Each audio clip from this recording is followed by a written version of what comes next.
Chapter 1. The Swarming Earth and the Cattle Pasture of the Damned. Long before the iron-spiked gates of the Granary burying ground were forged to hold back the curious and the terrified, the land on Tremont Street was a chaotic, unhallowed pasture. Established in 1660 as the South Burying Ground, this jagged wedge of Boston was originally designed as an overflow plot where free-range livestock trampled the sparse grass and cattle dung mingled with the damp, clay-heavy New England soil. To the early Puritan settlers, death was not a peaceful transition. It was a violent, unsparing reckoning.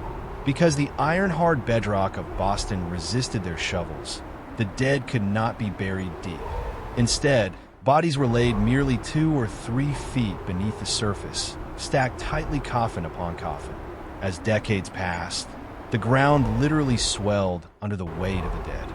Heavy autumn rains routinely washed away the shallow topsoil, exposing waterlogged pine boxes and bloated remains that drifted perilously close to the town's communal wells.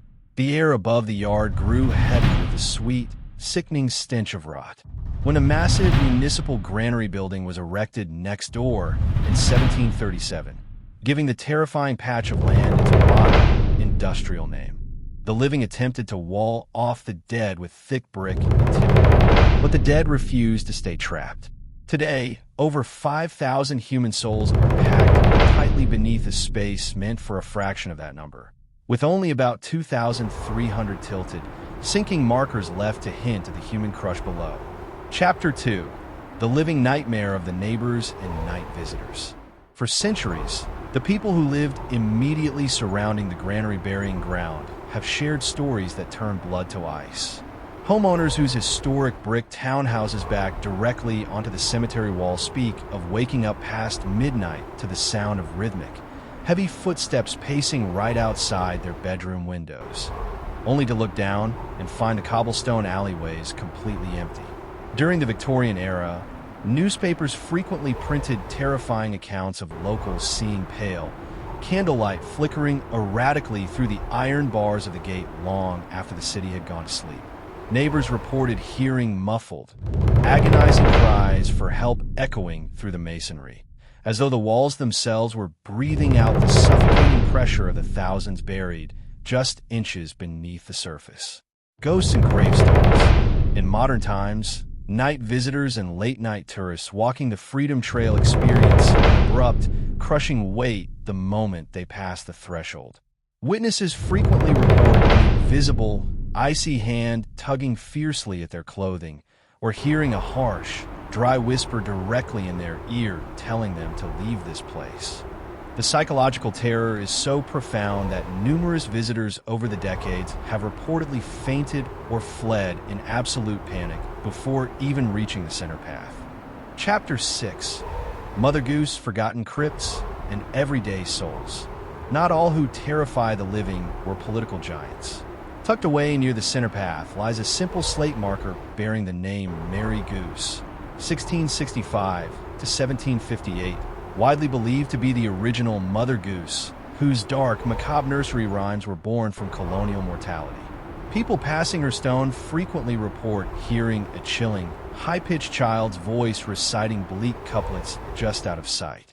The cemetery is also home to everyday citizens and prominent figures alike, including John Smibert, the renowned Scottish-American portrait painter, Cyprian Southack, early cartographer and naval commander, Wikipedia +1, Jeremiah Gridley, powerful colonial lawyer, Reverend Mather Byles, a prominent and controversial loyalist minister, John Wheatley, owner of the celebrated poet Phyllis Wheatley.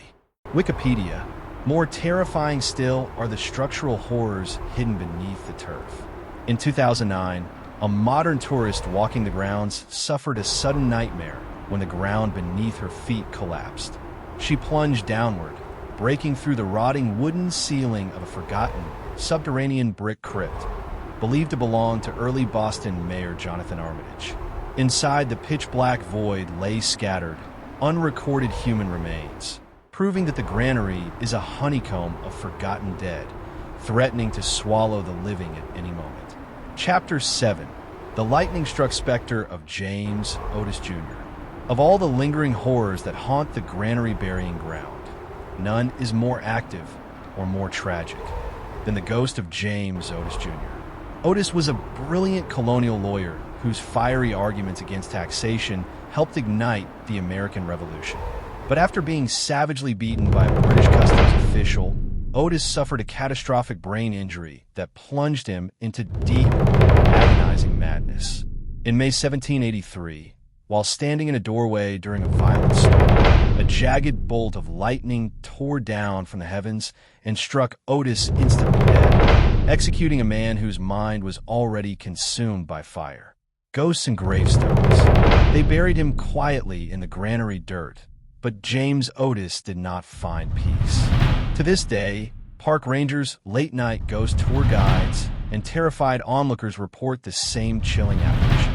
A tall, elegant man dressed in tattered 18th century colonial attire is frequently seen pacing frantically between the crooked slate headstones.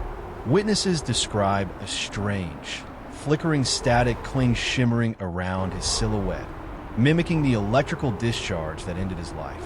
When approached, the figure turns, revealing a face twisted in perpetual anguish, before vanishing completely into the cold Boston fog, a prisoner of history, bound forever to the haunted soil of the Granary.